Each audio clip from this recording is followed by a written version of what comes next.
even though you might be successful in one channel or two, you're constantly changing new channels and testing your different creative, different offers, different marketing strategy and media strategy.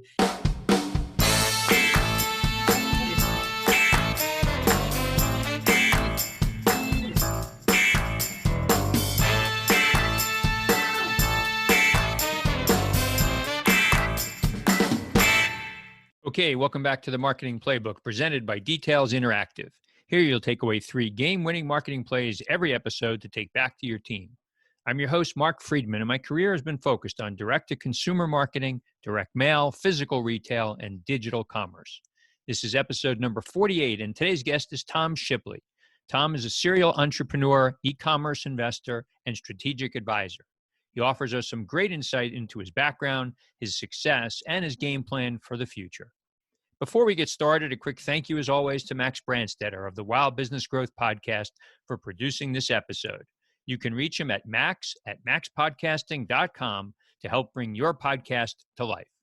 Let's open the playbook. Ready, break. Well, hello, everyone. Thank you for joining the Marketing Playbook Podcast. Today, I'm joined by Tom Shipley. Tom is a serial entrepreneur, e-commerce investor, strategic advisor, speaker, and over the past 20 years has become one of the leading experts in omnichannel brand building. Tom's brands have sold over $2 billion through direct-to-consumer marketing and retail. His brands are widely recognized household names that can be seen on TV, radio, and online, and found in major retailers like Costco, Ulta, CVS, Nordstrom's, HSN, and many more. Tom is now the president and co-founder of Foundry Brands, a private equity-backed omni-digital brand aggregator that buys, grows, and scales D2C and Amazon e-commerce brands. Tom, welcome to the show. It's great to be here. Well, thanks for making the time. We are recording this in mid-November. How are you and your family doing? Fortunately, everyone's well. I still have one daughter in New York, and my other daughter's here and down here in Austin. Things are evolving and getting a higher sense of normalcy, more than I've seen since the outbreak of the pandemic. We like to get these shows started, giving the audience some perspective on your background. It's always so interesting how people grow up. Oftentimes foreshadows the kinds of business, the kinds of work, the way they think, in their adult life. So maybe give us some background. Yeah, sure. It's really interesting. You said, where does someone start and where the origin comes in? And I'm going to say that I have to attribute this to my father, my grandfather, who were entrepreneurs. And when I actually graduated and I went to work for AT&T, I was like the black sheep of the family. It's like, did not understand why I would work for a Fortune 100 company and how that would work. And so, this entrepreneurial archetype is something that's in my DNA and was natural. But I'm going to say that most of the greatest lessons I learned in being an entrepreneur and how to build successful businesses, I learned in the Israeli Special Forces. Wow. Well, we'll talk about maybe let's talk about it now. So when was that in your life where you joined? Yeah, so just a quick perspective is I grew up between Cleveland, Ohio and Orlando, Florida.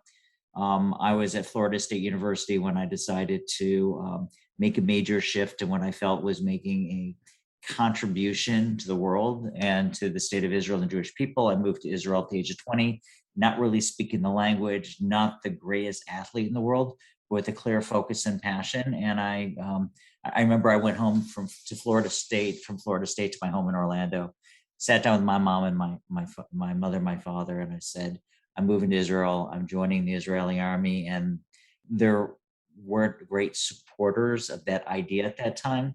And my father said to me, if you were in the army, Tom, you would be a bureaucrat pushing paper. If you tell that to a 21-year-old, the answer is, I'll show you. So anyways, moved to Israel. And I had this vision as the more I learned about the army, the more I learned about combat unit, the more I learned about special forces. I found one specific unit, which was really dedicated to saving lives through pararescue and through airborne rescue. And I had this vision of myself getting into this unit, and just the quick math goes 170,000 people in the army, 60,000 soldiers in combat roles. About 10,000 people try to get into my unit. After a series of batteries of tests, they whittle it down to 1,000, go through a week of Hell Week. Out of that, they picked 25 of us to go through an 18-month course, and 18 months later, there are 13 of us. So that's kind of it, but it goes back to that core vision and really focusing on who I am, regardless of the data that says you cannot succeed as an entrepreneur. It's the same thing. After I got out of the Army, I came back to the States to get my education, met my wife within a few weeks, started my first business almost immediately, and then it became progression. My weaknesses in business, I'm a marketer and merchant and an entrepreneur. That's why I'm at my core. I did not understand or appreciate the operations, the systems, the analytics in businesses, and I get frustrated at weaknesses. So I end up getting a bachelor's and master's in industrial engineering. Now, Mark, you know this better than anyone, is that it turned out that science of the analytics, statistics, process flows turned out to be the perfect foundation for my lifetime in direct consumer marketing, because that's, it's an art and a science and processes and analytics, and that created the foundation. And as I launched my first business, I'm going to say my first significant business in 1999, which was the Shipley catalog. It's e-com store catalog. Those were incredible days that you were part of, as far as the very beginning of email marketing and Google AdWords. And again, it's a really exciting time. But again, for us, it was omni-digital across all platforms, being agnostic as far as what channel, as long as we're buying underpriced attention, scaling that business through a B2C and D2C and B2B business model. And inevitably, I did some acquisitions along the way, sold that business off, and 15 years ago focused on getting into what I viewed as, how can we take our playbook? How can I take my playbook of what I learned at Shipley and apply it for another industry and transform that industry? And that was beauty. And that's all we did, is we took the playbook, we applied it towards hydroxytone, our first brand, which went from 1 million to 15 million to 150 million in revenue year by year. And that was our core brand. And it was just across multiple channels. Then it was Keranique identifying a blue ocean opportunity in women's hair regrowth. And then it was Christy Brinkley Beauty and a number of brands. And we sold that business out to private equity. We actually closed in June of this year. Well, you make it sound all so easy, and it was great. I just had to tee you up, and you took me through half the interview, so that's that's good. But I have lots of questions for you. First of all, congratulations on some outstanding things, in your career. When I was doing the research, and I should tell the listeners, I met you once. I came to interview with you probably around 2000, late 90s or so. You had done the beauty business. You had exited Shipley, but I knew of Shipley simply because I had been in the catalog space, and we were probably, renting names from you or exchanging names from you. I was working at Hanover Direct at the time, and we were in New Jersey. And where was your office when you had Atlantic Coast? We were in Orlando. Atlantic Coast was in Jersey City. Jersey City. Okay. So that's where I came to visit. And, it was such an interesting business. We'll talk a little bit about it. As I was, doing some more research, there's a quote that you've put out. It's never a problem of lack of resources. The problem's always a lack of resourcefulness. Talk a little bit about that. Yeah, and it's the most powerful thing, one of the more powerful things I've learned along the way. And I've been in many situations where everyone around me, including my board, said, "You're done. There's nothing you can do." And somehow as entrepreneurs, you find your way if you don't give up. And so whether it's capital or anywhere else, and I can't tell you, I'm going to say that Drew and I started Atlantic Coast Brands. We started it in an attic in Madison, Virginia. We, outside Richmond, we had invested, unlike we told our wives we wouldn't do, we invested everything into Atlantic Coast Brands, and including selling our cars to generate a little bit of cash flow. And so, but we burned through all the cash, but we had the metrics were very strong on our hydroxytone brand, but it just took significant cash flow to do that. So there's different ways to grow a business. So one of the things we did is we found a great business in Hoboken, New Jersey that was generating, it had 10 million in revenues. It had $1.5 million of EBITDA, and a young couple who had built that over the years were open when we started working with them to selling their business. And so we ended up acquiring the business. Remember, we had no cash at the time, but we were able to leverage and get debt through a mezzanine lender and buy that business, which gave us systems, infrastructure, processes, and cash flow. And then when we put Carrying onto it, it was like a rocket ship that just exploded. And again, if we went out to say, hey, who's going to give us money or try to raise monies for hydroxytone, an early stage business, it would have been difficult, and that wouldn't have been enough. And I've learned as much. I'm going to say, unfortunately, we learn more from our failures than we do our successes and our challenges. And there are lost opportunities. If I look back when I teach Shipley and we had some struggles growing and cash flow and raising money, because it's very capital intensive business in the catalog business, I was so focused, and our team was so focused on the B2C side of our business, which was briefcase, SS, everything a business professional wanted to, how we can optimize, whether it's the hero products, how we now optimize our marketing and our circulation strategy. And we had this nice incremental revenue source, which was our B2B side of the business, where our average order went from $150 to $1,500. And I'm going to say, what I was so focused on climbing this wall, I didn't really recognize at that point is the solution was to really be great at outbounding and mining our data to go after our B2B clients, and looking at our consumer business as a lead gen funnel that's profitable and a wonderful consumer business, but the real cash and the real profits in the end. So again, if I can, Mark, just segue into a great book. I don't know if you've ever read U Squared. No, I haven't. It's a book that will take you in all, I don't know, it's 35 pages. It's a very small book, but it's very powerful. It's about conceptual blockbusting. How can you really think differently about things?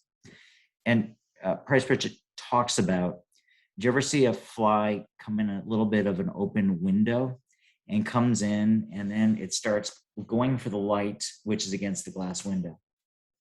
And it'll bang, bang, bang against that glass window over and over again. It's driving you nuts, and it goes bang. And eventually, over a period of time, it'll lose energy and drop down, and then get more energy and try again and try again. Pretty soon it dies. When really all the fly had to do was just to go, look to the right, and go out the original opening it came in from. So I talk about this white knuckling sometimes. Sometimes we're focused on what we think is the obvious, and really the answer is just a little bit to the right. In the T. Shipley case, what would have been exponential growth is our B2B business. And I'm going to say, what for us in this business, it was an M&A transaction that changed things. And so many times it was about focusing on the high impact, low resources activity with a high probability of success, and focus on that, and not the shiny thing that we're all attracted to, or that we're comfortable, the club that we're comfortable swinging. Yeah, we all seem to be. I ask a question oftentimes, about the shiny object syndrome, especially from a technology perspective, businesses that are running, an e-commerce site, and oftentimes it's not only entrepreneurs, it's people that are in roles like me.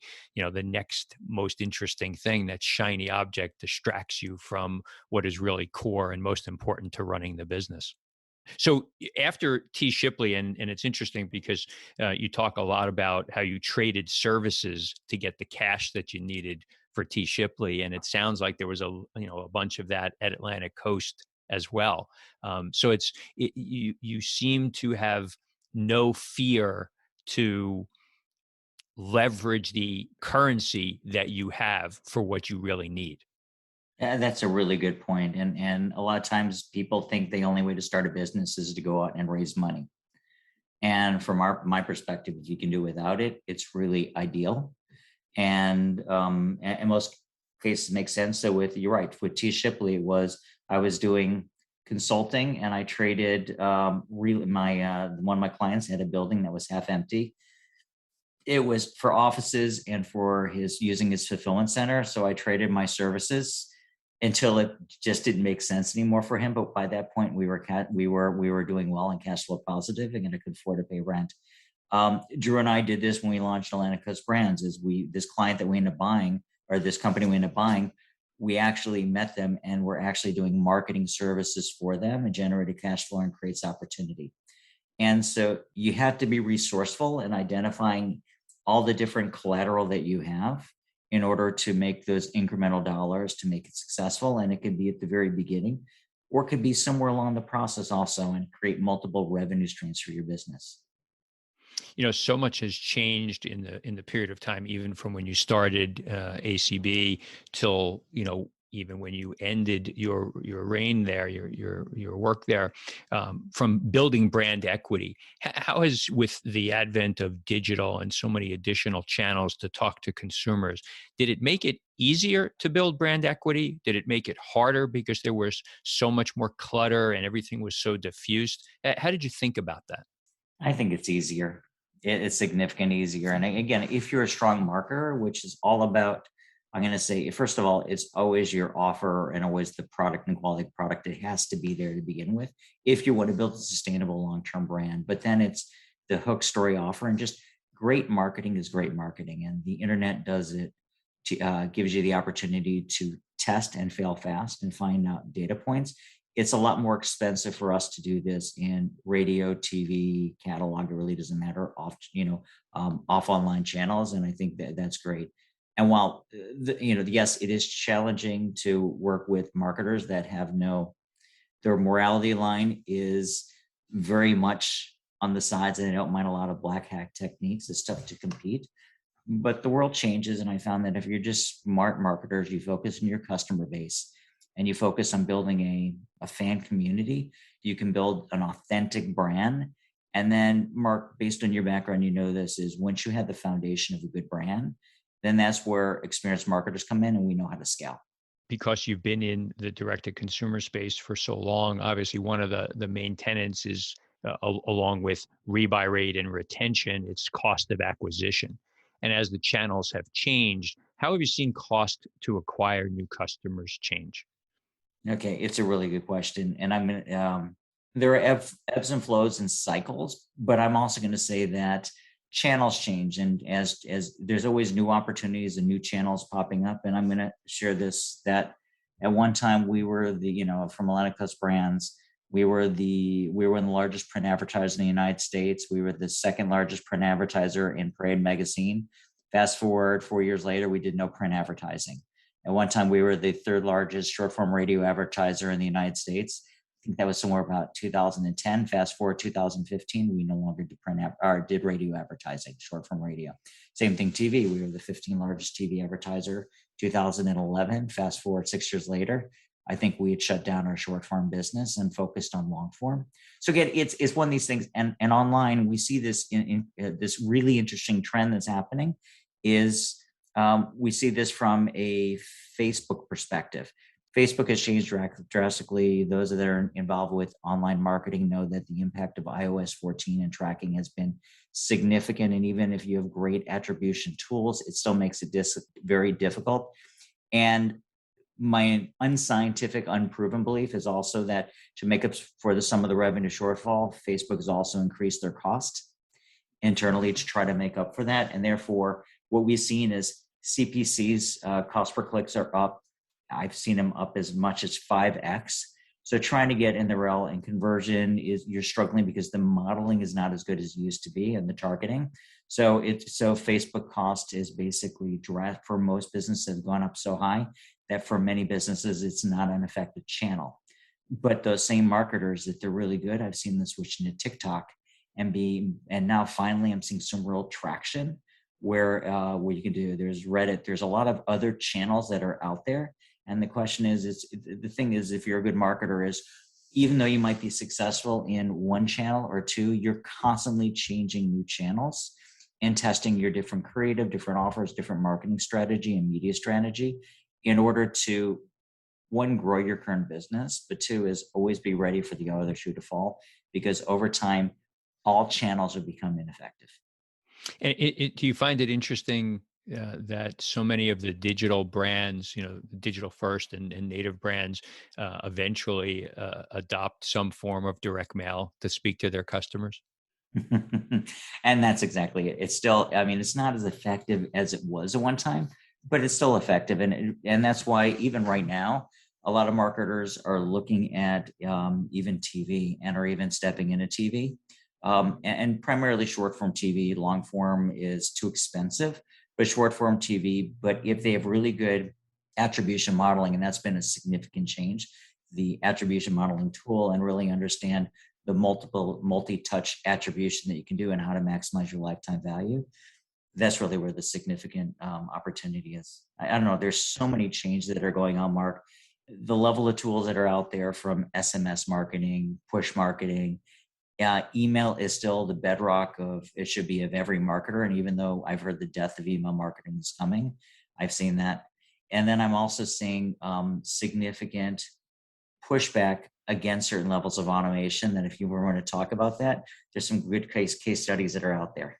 Interesting. When you were involved with ACB, did you play on Amazon? The answer, at the end, we did. And originally we were very conservative because our retailers told us that if we go into Amazon, they're going to pull us from their business. And whether that was true or not, so in the end, I think in 2016, we developed a relationship through a reseller, and they were our authorized reseller, which means our margins from Amazon were tight because they were a reseller. They didn't have the deep margins in order to do advertising. So the business was relatively small, under $2 million for Care & Eat brand. But the first year that we took it over and brought it in-house, when we said, well, the world has changed, let's bring it in-house, we grew that business to an $8 million business, and this year it's going to do $10 million. So Amazon is a wonderful marketplace. It's a wonderful playground for great direct consumer marketers. I'm going to say that that's changing. It's not as easy as it was 4 or 5 years ago, or even 3 years ago, because of a lot of the rising cost of Amazon PPC, the increased regulations that Amazon has put in their terms and service. But still, it's a beautiful platform where Amazon does a lot of the heavy lifting for you. Do you have a direct-to-consumer business? I enjoy connecting with guests on this podcast because it reminds me what I love to do: strategic and tactical consulting for businesses like yours. If you'd like to speak with me about your business and see how you can add a fresh set of eyes to your team, contact me at mark@detailsinteractive.com. Now, let's get back to the marketing playbook. So let's talk a little bit about Tom, Tom the entrepreneur. Oftentimes entrepreneurs are great idea guys, great innovator people, but when it comes to operations and management of employees and dealing with mentoring and growing individuals, sometimes they struggle. How would you classify yourself? Early on, I was moving fast, strategy guy, and that was and creating new businesses was really my passion and where I naturally leaned into. But over the last 25 years, the focus has been build the rest up. So I spent, again, my degrees in industrial engineering and a lot of work in operations, and always being forced to jump back into that and the systems infrastructure analytics and setting up. I was responsible at Atlantic Coast Brands for setting up everything from the financial systems to the IT systems, as well as the marketing infrastructure, because that's the only way to scale a business. So you just have to go slow to go fast, period. And over again, if you get too much ahead of your skis, you're going to blow your business up. From a people perspective, I was very lucky that when I was doing consulting, when I left AT&T, I was one of my consulting partners that was out there was focused on organization development. And one of his clients was Disney. And the first thing we did when we went in any company to do consulting was we did work on strategy and people, because ultimately a great culture will trump a brilliant strategy all day and all night. A bad culture will crush most businesses. And I'm going to say, and I say bad, a dysfunctional culture. And we can break that down a little bit. You can have a very effective culture that are full of sharp elbows. And what I mean, just tough environment, but Amazon, tough environment, but there's tenets and consistencies of what you can expect in that environment. So those people that can thrive within Amazon thrive, and it's an incredible business. And you get other businesses that are the place that you will love to walk into every day because you're appreciated, you're valued, you're heard, and you can really, and it seems those organizations seem to get the most out of every employee. Where I lean heavily now, it's about people and running teams and creating that safe environment of trust that people, but people also need tight clarity. They need goals. People want to be able to accomplish things, great things. And that's where leaders, you give people focus, clarity goals, give them the tools, and give them that environment for success, and you can create some great things. Good call out on the goals. So, we'll talk about Foundry Brands in a second, but, because you are so involved in looking at companies and seeing deals, and we talked a little bit about the shiny object syndrome, what tech is out there that's innovative right now that direct marketers, whether it be through paper or through digital, what should they be looking at that's actually going to help them propel their businesses? The beautiful thing, contrary to when we started market, where if you want a technology, you built it and you had no choice on it. Right now, for most things you want done, you can use SaaS applications. So looking at your core marketing, I always start from this is forget about the technology. What do you want to get done and why are you doing this? So example is looking at your, as I do a 2x2 grid on impact versus resources. So understanding those things that are high impact, what tools are out there that can help me accelerate it. So we're talking about website and we're talking about funnels. The first thing I always go to is how can you increase the profitability from any company? Number one is you increase average order size, you increase rebuy rate and frequency. 5% increase in all those parameters will increase your profit by 40% in most e-com businesses.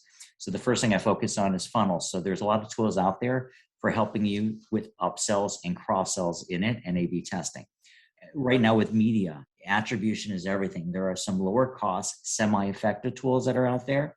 And then there are higher costs, and whether you're talking about HIROS or you're talking about higher cost attribution modeling like Rockerbox that are phenomenal and that you can apply to that so you can end up spending more on your media. And that's why I'm really excited about the technology that's out there that's accessible to you. And as I mentioned, automation tools, attentive, things like that for SMS marketing, or that basically can bring together all your marketing are great that are out there. Yeah, I usually give a shout out to Attentive when it comes up. My daughter works there as a recruiter, and I've implemented it a number of different stops. But it's a perfect example of the kind of thing off the shelf that you can go. They are subject matter experts. It's relatively easy to implement, and you're right. I think back to my days in various catalog businesses, and I used to have to go to the ERP IT department, and they were cranking code on a mainframe, and it was impossible to get anything done. And Mark, the other thing that you can pay for access or work for access into the information knowledge you want. For example, I'm part of several different masterminds, and I'm going to say the learning that I did and the network is so significant. So when I have an issue or problem, I'll find people that have actually had that problem implemented, if we're talking about technology, and find out or agencies, it really doesn't matter. And does it work? What are the pros? What are the cons? What do I need to be successful? And so you can pay for access to masterminds that have high level people in it. There's a lot of Facebook groups out there. Some of them have a little bit of gated, whether it's again that are gated, have a higher end community to it, such as AdLeaks for media buying. It really doesn't matter that you can get to some great experts and get online feedback. And I do this is when I'm looking for a tool or an agency, I just have to post about it and I'll get 20 or 30 recommendations. I'll reach out and get the real deal, understanding some of it is absolutely crap and the advice, and people are going from hearsay and other people have hands-on experience at significant scale. Yeah, you can get a lot of information really quickly, especially if you've got a network like you do.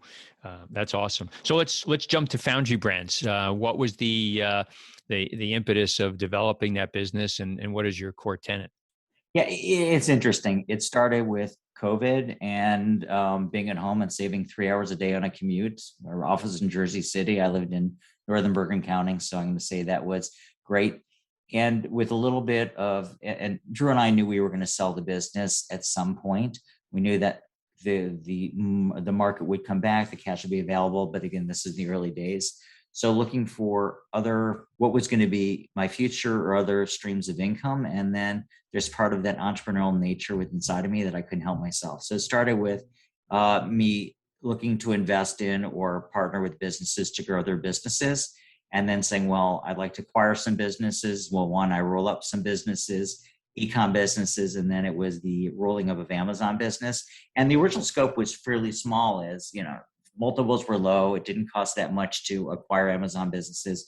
When I was a month into this, I discovered Thrasio had just received a $750 million valuation based on, and even though most of it was venture debt money, part of it was venture money, and they had raised, I think, $170 million at that period of time. Most of it was debt, but they had raised that.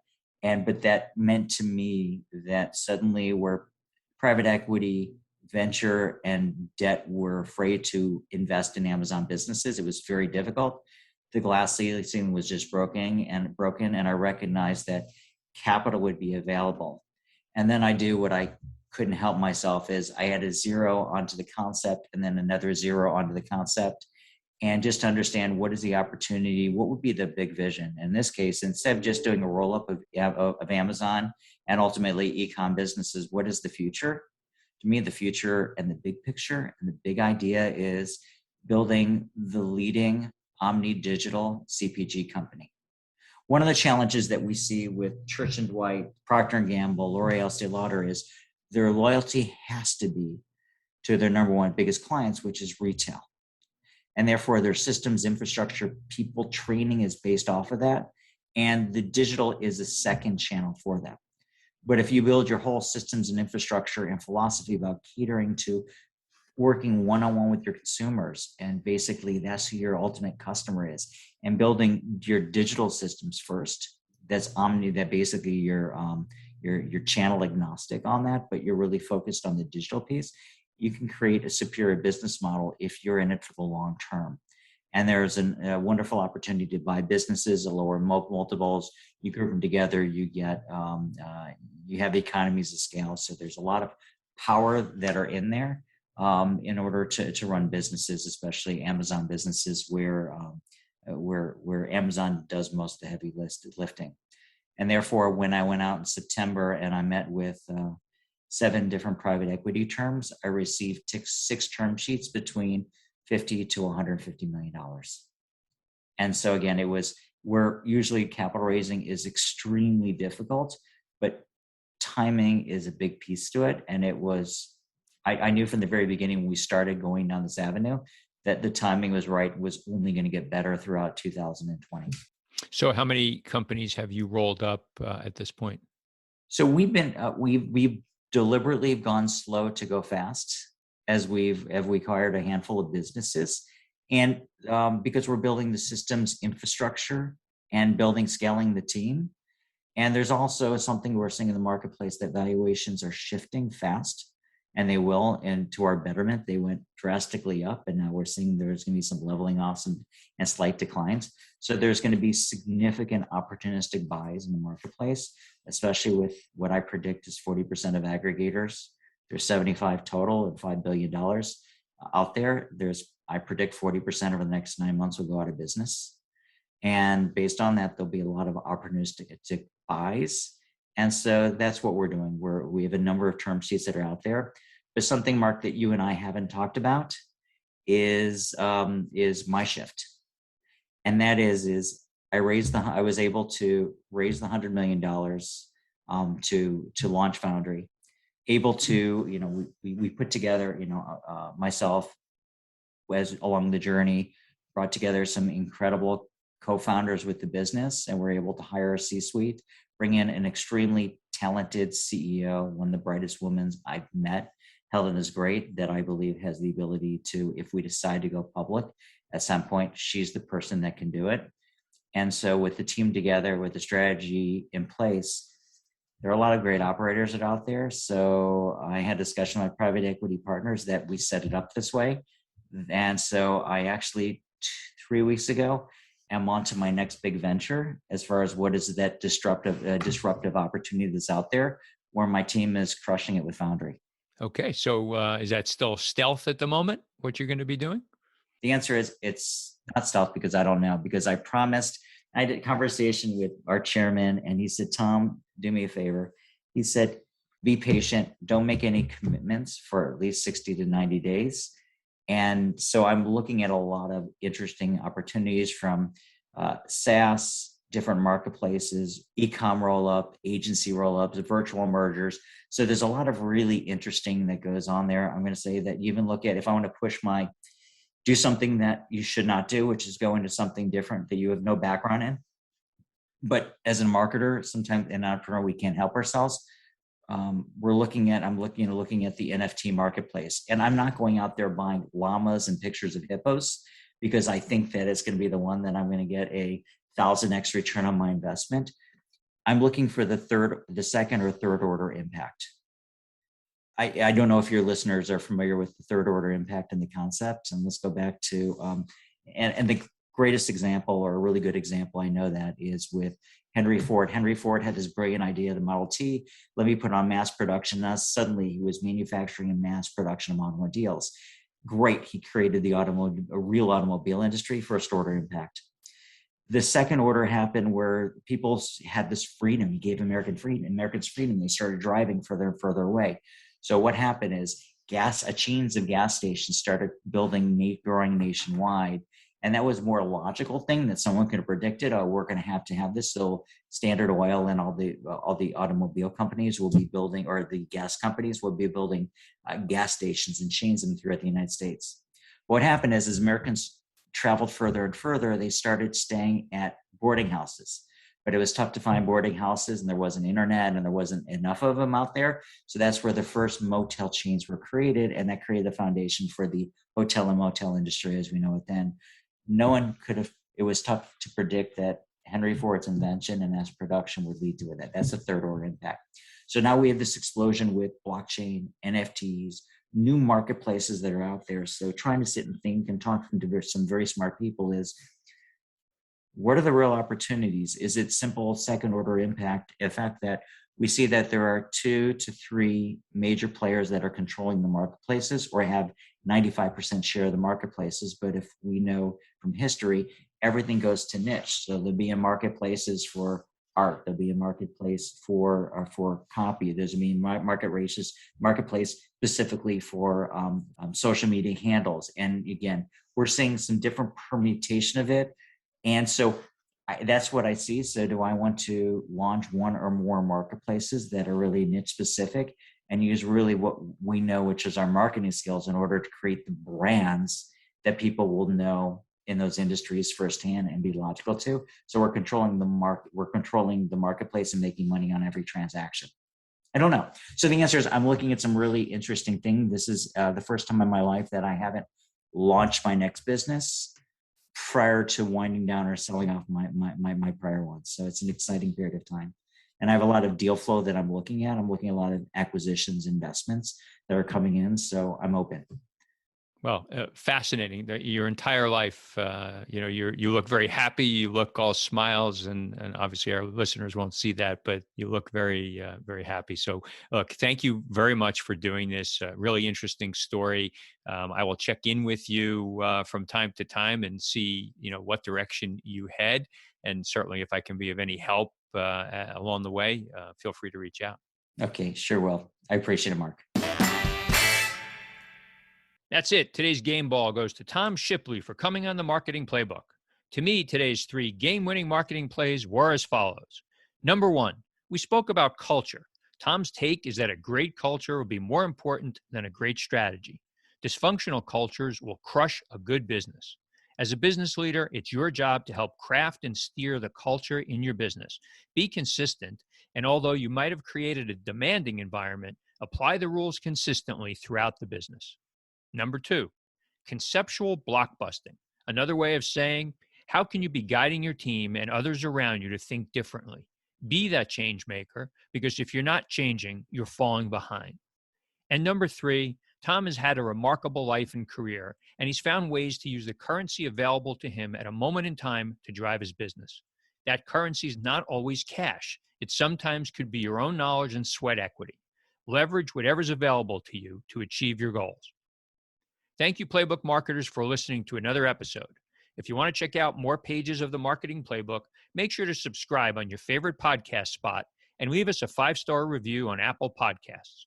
You can also follow us on Twitter at DetailsInteract and learn more at detailsinteractive.com. Until next time, the devil is in the details.